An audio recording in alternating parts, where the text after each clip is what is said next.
I know how we would feel if we had fallen for something like this, and one had to turn around to the Prime Minister and explain that all those very expensive strategic assets with which he had been closely associated as he goes into negotiations with Trump and Zelensky have all just been wiped off the battlefield in one audacious move by the opposition. And you look at the Russian mill bloggers who have talked about it now. There'll be those seditious elements through Russia will say, "Look, we've fallen foul again. This is all going very badly." So, to the collective psyche, it will be a blow. Hello and welcome to Frontline for Times Radio with me, Kate Chabot. And this time we are joined by retired Air Marshal Ed Stringer.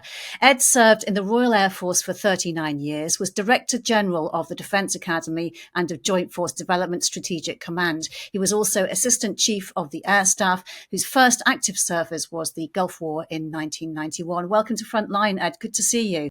And you, Kate. Can we start by talking about this audacious mass drone attacks on Russia's strategic bomber force? They've been described as arguably one of the most important raids in the history of modern warfare. Would you agree with that? I would. You can find some parallels, and of course, as soon as you find a parallel, some commentator pops up to say, well, there's an element of it that doesn't work. Yeah, true. You can say we've seen raids like this before. One of our most prestiged outfits, the SAS, started off doing exactly this, didn't it? In the Second World War, 1942, blowing up the Luftwaffe well behind enemy lines where they thought they were safe. But that was in an era where that was tactical aeroplanes, and they had hundreds of them. These are strategic aircraft, thousands of kilometres behind the front lines, and Russia doesn't have many of them, and it can't make any more. So this has shifted the balance significantly, and they've done it at very little cost, but with huge ingenuity. And then there are other elements, without me banging on about it, which we could get into, where the Ukrainians have actually used some of the Russian facilities against themselves. And that will give everybody pause for thought. So there's a heck of a lot to digest, and we've only just begun to digest it. Yeah, and this operation, it was 18 months in the planning, Operation Spider's Web. Yeah, I am interested to hear a bit more about how they turned what Russia has against itself. Can you talk us through what you understand about how this attack was carried out and planned? Yes, well, I will say to anybody worried about giving away secrets, even though I have done some stuff with the Ukrainians over the last couple of years and been massively impressed by them, I'm just going to go on what's open source. I really don't have very much more than that. But it would appear, for example, that to communicate with these drones, they've used the standard commercial telecommunications networks. And that must mean, therefore, they've used the telecommunications networks that were running through Russia. And that's a brilliant bind that is putting Russia into. Does it shut down all its communications to prevent someone else from using them? And this is the sort of thing we've been postulating for a while. In theory, you can keep your data on the enemy's computers if you shard and dice it properly and encrypt it and pass it around, and you create all sorts of problems. And it just shows the ingenuity and the way they've thought beyond sort of trammeled thinking about conventional front lines. We stay this side. If we go the other side, we're operating behind. And they have blurred that battlefield, even in a major war, in such a way that I think has brought home to people a lot of things that some of us, you mentioned my last jobs, were theorising about. Well, the Ukrainians have now made them very real indeed. And the Ukrainian SBU security service claimed that these strikes hit at least 40 warplanes and at least four military bases. But the figures, they do vary according to who's releasing them. Do you actually have an idea at this stage of how many and which aircraft have been destroyed? No, I don't. On the one hand, I do tend to put quite a lot of trust but verify, Ronald Reagan's great phrase, in Ukrainian figures. If you've been tracking them since the start of the war, and people can then look back over time and say they tended to be accurate. That said, the open source, the people who can look at satellite imagery, I think would say vice the 41 major aircraft destroyed that the Ukrainians are claiming. They can find evidence of a definite 13. Now, that's still very significant. I would imagine, you won't be surprised to hear me say, the answer will be somewhere between the two. And given the nature of first-person view drones, the Ukrainians will actually have a very ringside seat on what these drones did. So I think they'll be able to do quite sophisticated battle damage assessment, and I'm sure they'll be making that available to friendly nations in due course. And of the planes that may have been destroyed, can you tell us a bit more about them? The Tu-95, for example, the Tu-22, which make up, we understand, the most of the losses, and the Tu-160. These are aircraft that Putin has been using to launch those multi-pronged attacks against Ukraine, against critical infrastructure, against the capital, against civilians. And these are the bombers that carry some of the various missiles, the cruise missiles, and other weapons that make the raids hard for Ukraine to counter, because they mix up hypersonic, semi-ballistic missiles, they mix up cruise missiles, they mix up the Shahed drones going slow, and it's very difficult in that mix. So if Ukraine can simplify the problem of what's coming in that swarm towards it, it's easier for it to protect itself. Also, within the aircraft destroyed, and I think this has been pretty much confirmed, are two of the airborne early warning and control aircraft. Most of your listeners, viewers, will know about the AWACS, the aircraft with that big circular radar on the top that we have, and the Russians have their equivalent. They were down to only a couple left, and those have been targeted by the Ukrainians. It will make, therefore, it much harder for the Russians to protect their own aircraft and to coordinate their air activities. And the two final points to be made: they're not making really any more of these bombers, so they can't really replace them. And the second point is more at that political level. Putin's made a lot of these big bombers being symbols of Russian military prestige. He himself has been photographed in a Tu-160, the supersonic bomber, and closely aligned himself with it. The fact that the Ukrainians are now picking them off almost at will picks away at that entire Russian sense of self and of Putin at the top of this big military machine. And so there's a political, psychological element to this targeting as well, and that's aimed purely at the politics, the negotiation, and everything else that's going on at the moment. How much psychological impact do you think it will have then on Putin and on the Kremlin? Well, I don't set myself up as a Putin whisperer, but across the military polity, you can just. I know how we would feel if we had fallen for something like this. And one had to turn around to the Prime Minister and explain that all those very expensive strategic assets with which he had been closely associated as he goes into negotiations with Trump and Zelensky have all just been wiped off the battlefield in one audacious move by the opposition. And you look at the Russian mill bloggers who have talked about it now. There'll be those seditious elements through Russia will say, look, we've fallen foul again. This is all going very badly. So, to the collective psyche, it will be a blow. I don't think any one blow is going to knock Putin himself off his perch, but it will subtly alter that balance. And I'm not the first commentator to point out that President Trump said to Zelensky, "You haven't got any cards." Well, he's shown he might just have a few. How big do you think the impact will actually be on Russia's ability to conduct long-range missile strikes on Ukraine at this moment? Will it be immediate?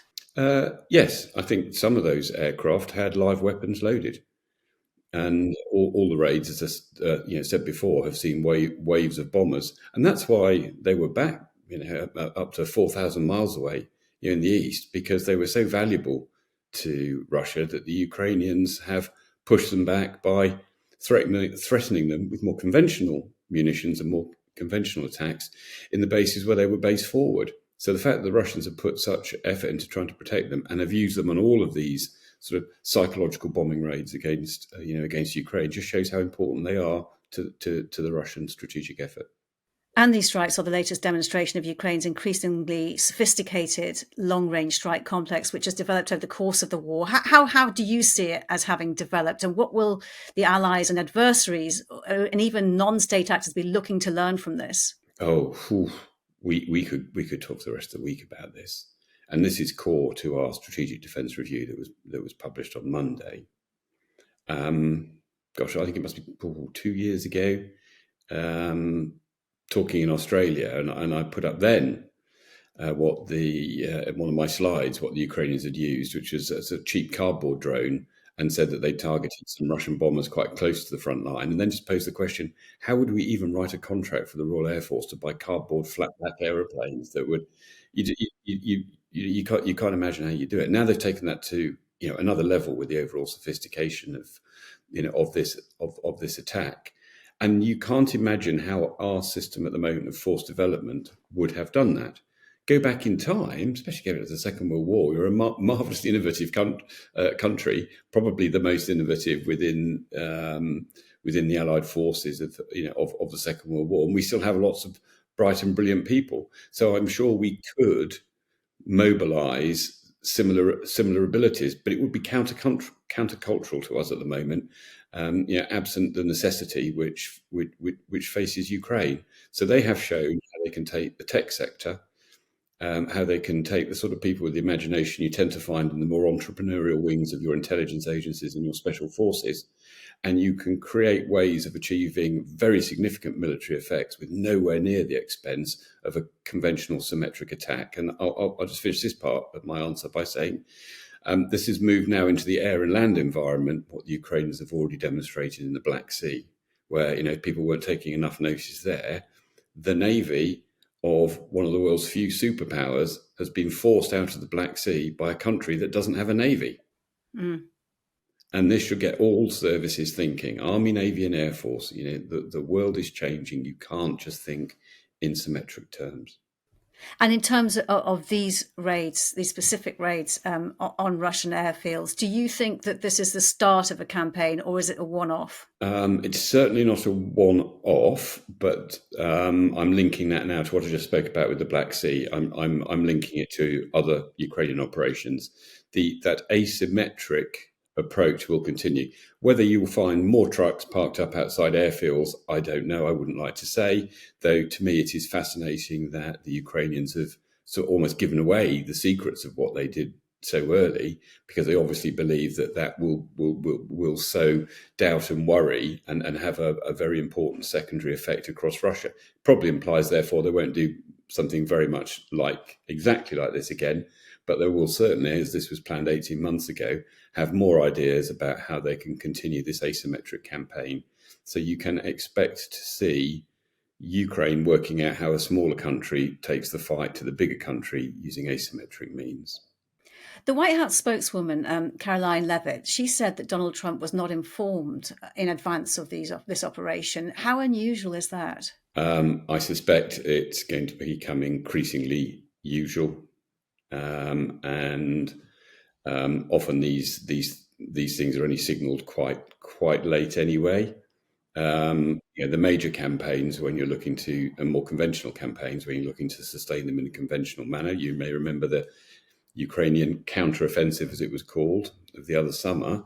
Well, of course, that will have been discussed with NATO and planned, and but raids like this depend on operational secrecy, and at the moment, I would imagine Zelensky is not quite sure exactly who he can trust where, and therefore, I think he is going to probably hold his cards as close to his chest as he ever has.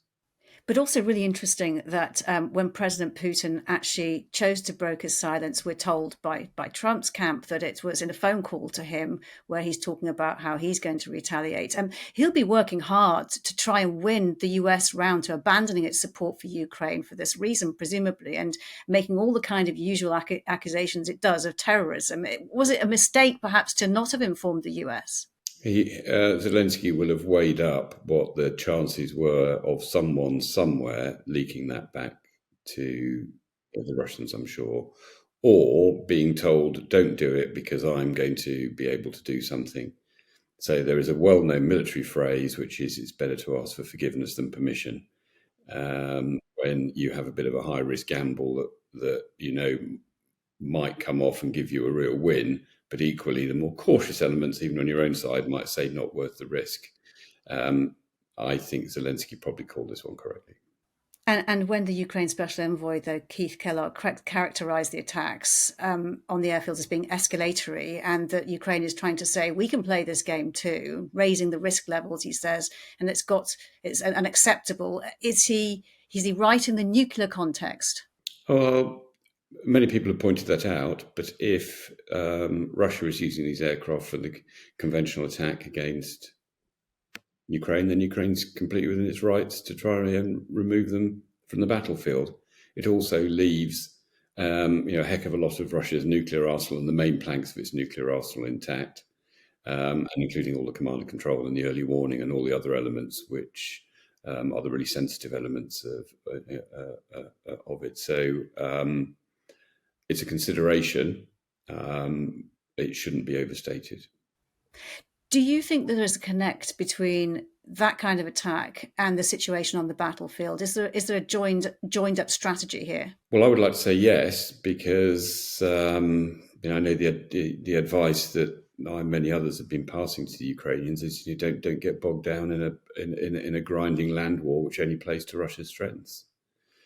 What you need to do is collapse the Russian war effort from behind, and they're demonstrating that that's what they are doing. And these particular strikes, though, that's at the operational level, really. These particular strikes are more strategic than that. They're demonstrating to Russia that nowhere in Russia, is safe, and they're demonstrating that if you come and try and attack the critical national infrastructure on our homeland, we can attack your critical infrastructure too. So I think there are some linkages, yes, that will reinforce, but there's not a direct connection to the battlefield. Yeah, and to that point about attacking critical national infrastructure, interesting also that this was also around the talks that were going to take place in Turkey. And then after that, there were those attacks that were carried out in areas of Russian-occupied Ukraine, which took out electricity substations and switched the lights out. No coincidence, presumably. No. But both sides are going into negotiations, as you would expect, trying to show that they have levers to pull. Mm. Can I just ask you about another development? The Ukrainian startup Strategy Force Solutions, they claim to have carried out their first trials of delivering AI-enabled drones by a mothership to hit targets up to 300 kilometers away. It comes from a report that was in Forbes. Can you just explain what's involved, what you understand about this, and how it delivers it, how the mothership actually delivers it and how it works? The Chinese have just published that they're coming up with something as well that's very similar. And luckily, I can't remember the name of the rather rotten film that I saw on an airliner where the Americans predicted something very similar. It's not tricky to imagine. You can launch drones from anything. You could, in theory, launch them from space, and all this is suggesting is you have a delivery vehicle, and of course, what we've been discussing here, that delivery vehicle literally was a truck. You essentially have a bigger aircraft, and why not make it a drone as well? Because all it's doing is finding a reasonably secure route to get to a drop-off point, at which point, ejected from the sides or underneath are a series of other drones. The importance of AI here is the assumption that because of the incredibly dense, toxic electronic warfare environment, you won't necessarily have communication with these drones, and therefore they will have to go and find their own targets. And of course, that introduces a whole load of other considerations that you could once again argue all afternoon about that.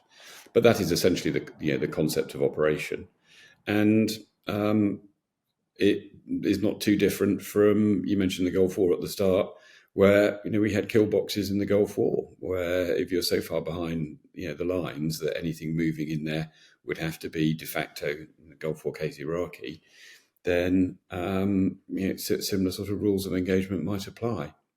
So I think this is going to be something. Those two elements are things that we definitely have to think about. The first is drone ships could be sent our way, and it would only need a couple of them to get through to launch quite a sophisticated swarm.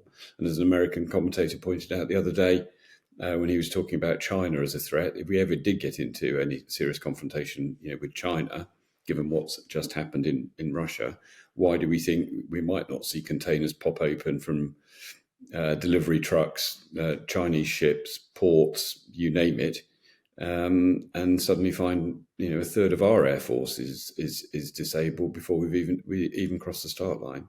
So these are viable systems, and it's a valid fear, and we need to think about not just how we might use them, but how we defend against them.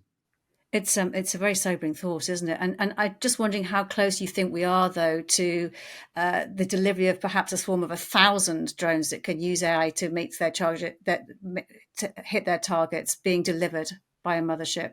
Well, that's quite possible. I mean, just look at the size of those quadcopters. And there are tens in the back of a lorry, and I suspect that's just the top layer because of the way that they were launched. The way you might think about this, and I might be betraying my northern roots here, but this looks to me very much like the lorries going up the A1 carrying pigeons, and just imagine exactly that scenario. The side doors open and 1,000 pigeons come out. But these are now mechanical ones, with pigeons unerring ability to navigate and an eye to home in on targets with AI that's actually now quite good at identifying what you want to attack and what you don't. So yes, the drones are going to get smaller, and the motherships are not going to have to be quite as big. What's the best kind of defence against that scenario? Don't get it. Well, there are all sorts of things. The first is be a hard target. And we haven't been making ourselves a hard target for a very long time.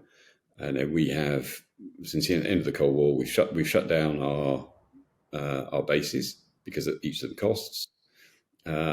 We have not invested it as some of our allies to the east of us have, and never got out of this habit. We haven't invested in secondary runways and other bits and pieces, so it's hard to disperse our stuff around.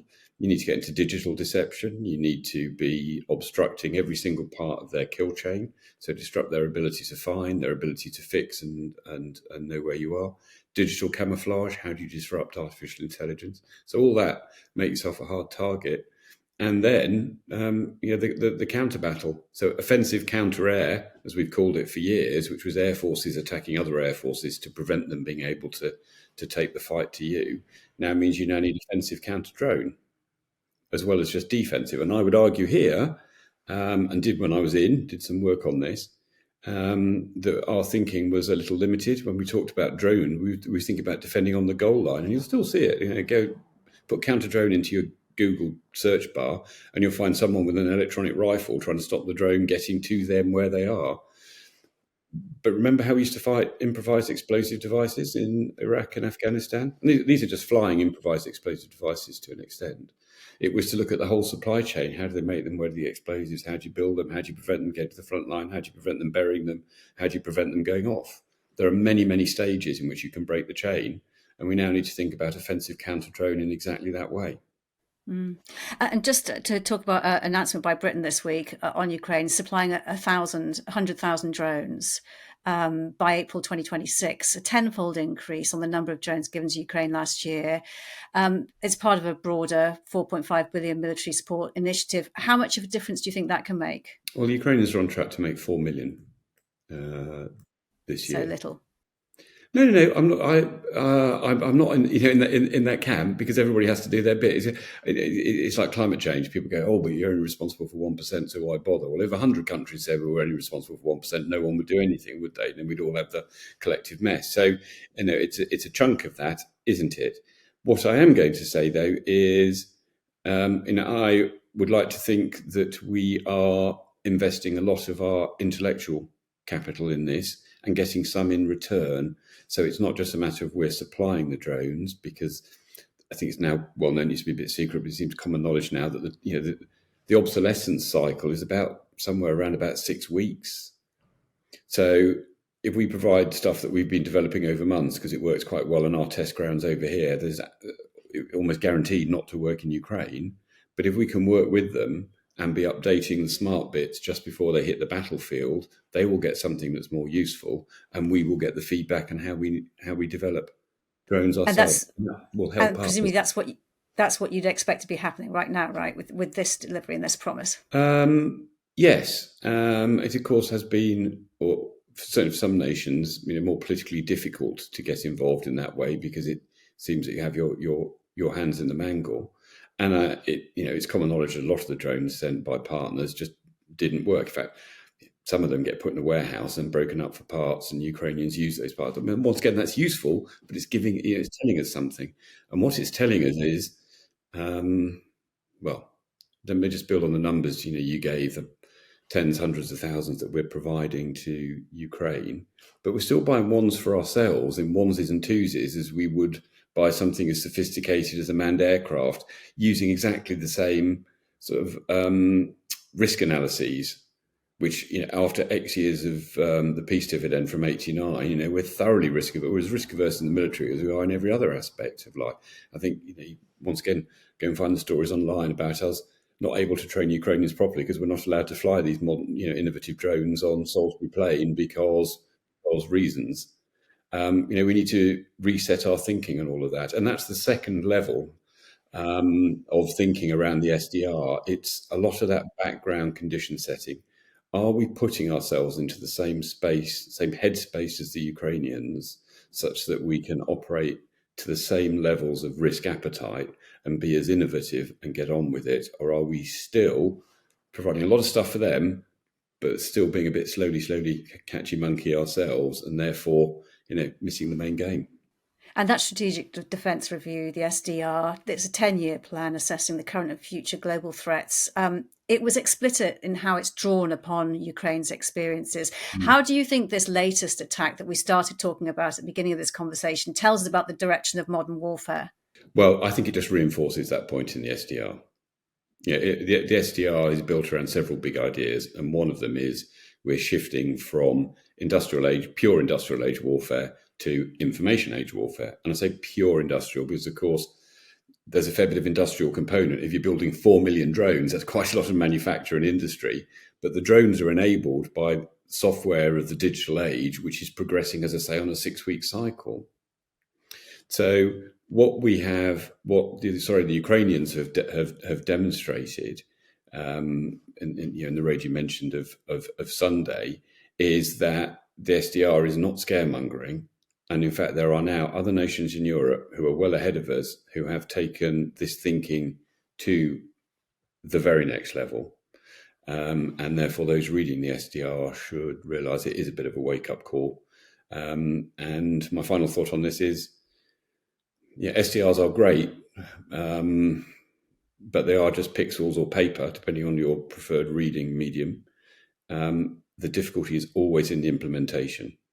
And so we'll only really know how effective this SDR has been is when we look at how the government across the executive, given what it talks about, whole of society resilience, about our relationship with industry, that sort of risk profile that I talked about a minute ago, all that's going to require the government to act beyond the MOD. And so it would be very interesting to see how this is adopted as an urgent national security problem and not just left to the MOD as an equipment funding problem. And interestingly, when you look at a country like Ukraine that's fighting for its very survival, I mean, it's quite a luxury to be able to do an SDR, isn't it? Yes, and when the Ukrainians very politely point out that they're doing the fighting and the dying to remove the main threat to us in Europe, they're right. We have been given the precious gift of 3 years to really learn these lessons. Sadly, because of the way we've supported Ukraine today, we've also given the Russians 3 years to learn, which even a sclerotic kleptocracy like Russia will eventually have to learn because Darwin will out. And it's slowly learning how to learn. And that's an important point. So yes, we've had 3 years. We haven't moved at the speed we could have done, I would suggest, over that 3 years. And this SDR is a wake-up call. Ed Stringer, great to speak to you. Thank you for your time. Thank you very much, Kate. You've been watching Frontline for Times Radio. If you'd like to know more about the war in Ukraine, you can subscribe and sign up for a membership. You can also get more analysis by listening to Times Radio or read thetimes.com. But for now, thank you for watching. Bye-bye.